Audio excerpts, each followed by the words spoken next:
Hi, my name is Cartor Xiong, and this is my presentation for Finance 139 on the McDonald's case.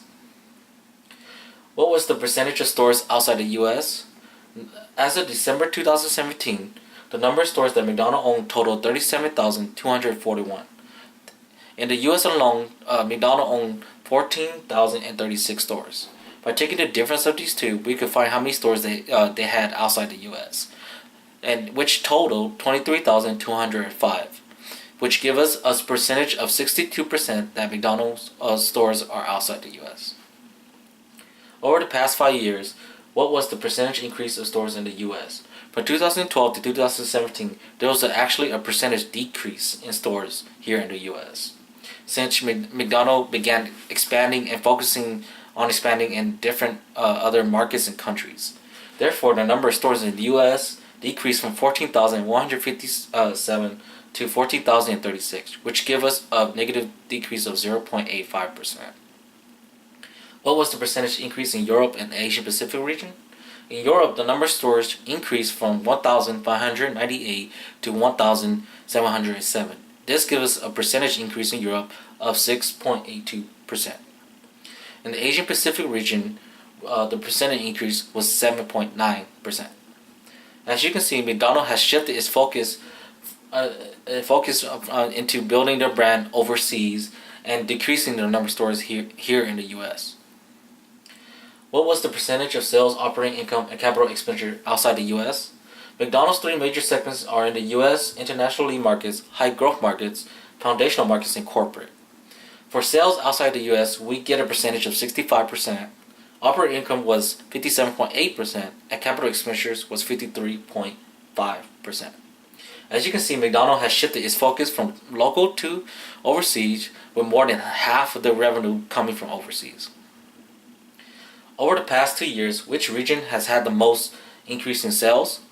Actually, over the 2 years, all three business segments has had a decrease in sales. With the international lead market being the least to decline. So the international lead market includes countries such as Australia, Canada, France, Germany, UK, and other markets in Europe.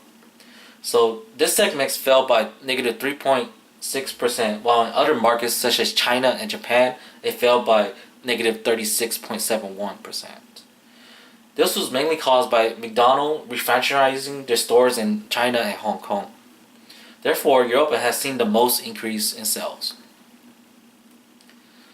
Which region had the largest increase in capital expenditure? There was also a decrease in capital expenditure in all three segments, with Europe being the least to decline. Therefore, Europe has had the most increase in capital expenditures with a percentage of 13.55%, while other countries such as China and Hong Kong, it decreased by 36.71%. By looking at the which foreign currency does McDonald's have the most exposure?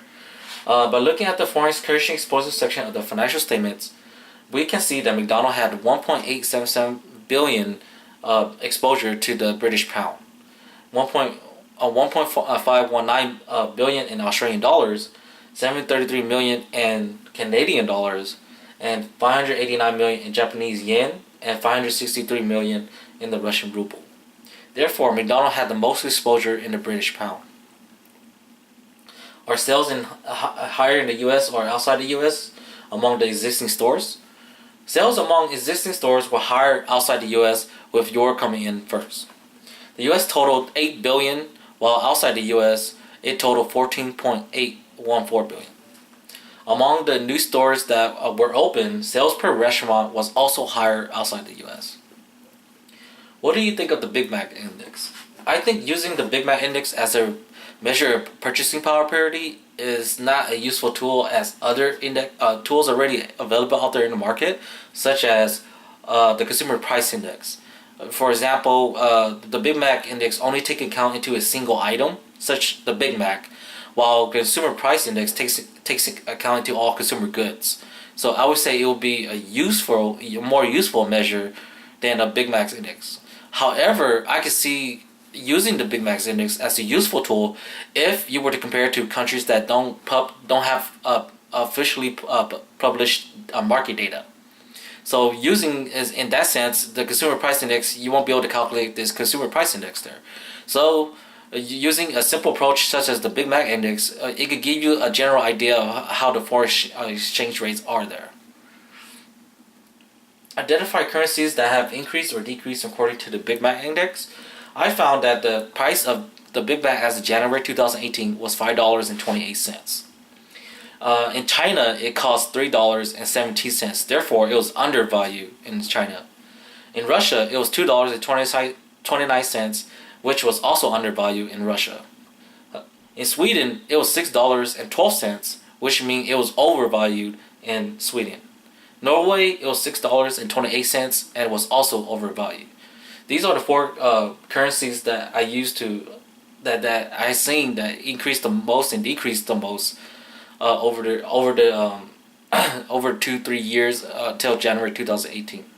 This concludes my presentation. Thank you.